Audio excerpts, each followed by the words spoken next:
Kila siku tunafikiria kwamba akija mtu kutoka nje ndio ataweza kutuongoza. Sasa tuondokane na hizo zana, wako Watanzania ambayo wanaweza wakafanya hiyo kazi. Na nahisi wenyewe ni shuhuda kwamba hata mechi tulipocheza na Namungo kulikuwa hakuna kocha kigeni, lakini tulicheza mpira mzuri sana. Kwa hiyo nawahisi sio tu kwenye mpira, hata kwenye taasisi zingine. Tuna manager, tuna mkurugenzi mtendaji wa NMB anafanya kazi vizuri mno. Tunaye wa CRDB ni Mtanzania. Kwa hiyo Watanzania tumeshakuwa tumeiva. Kwa hiyo lazima kila mtu awe na imani na Mtanzania mwenzetu. Kwa hiyo nasema tu kwamba tumefurahi. Inshallah tutacheza mechi nyingine na Azam, lakini mtaona labda hii watu watasema ni timu ndogo, lakini mtakuja kuona mpira siku ya Azam tunavyocheza. Lakini mwisho wa siku ni majaliwa ya Mwenyezi Mungu.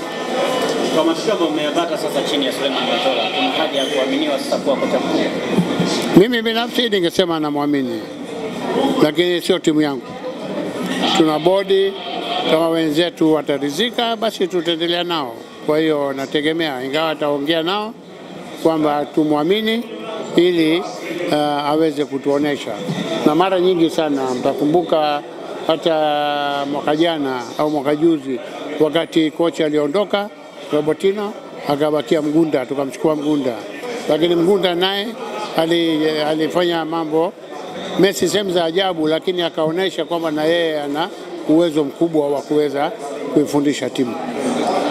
Kama viongozi sasa, pengine hii inatoa morali kiasi gani ushindi wa leo kwenda kwa sababu kulikuwa kuna kelele nyingi kuhusiana na viongozi. Pengine ushindi wa leo unapeleka ujumbe gani kwa nyinyi viongozi? Unajua kuna bwana Magori aliwahi kusema kwamba kuna watu wengine huwa hawapendi ushindi. Na hiyo nataka niwaambie Watanzania wote, sio wapenzi wa Simba. Wakati kunapokuwa na mgogoro wa viongozi au ndani ya klabu, basi maendeleo yanakuwa shida kupatikana. Na inavyokuwa matatizo kwenye kuongoza nchi, kama hakuna amani, basi maendeleo vile vile yanapungua. Kwa hiyo tunatakiwa wanachama wa Simba tusubiri tu mwezi mmoja na nusu, kutakuwa na uchaguzi, wanaweza kumchagua ambaye wanaona anaweza kuipeleka hiyo gurudumu mbele. Lakini najua wenzetu wengine wanafurahi kwamba sisi hatuna hata pointi moja, lakini nasema mtakuja kushangaa kwamba si ajabu sisi ndio tukaweza kuvuka. Kukosa mechi mbili sio kitu. Kwa hiyo tutegemee tu kama tutaweza kufika. Bado mna imani kwamba mnaweza kutoboa kwa imani kubwa sana, sio kwa kubahatisha.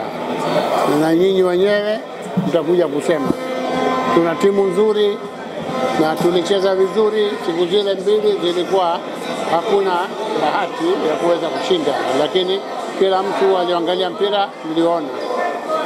Sasa safari tutamchinja ngamia ili tuondoe mkosi wa kukosa magoli. Sawa.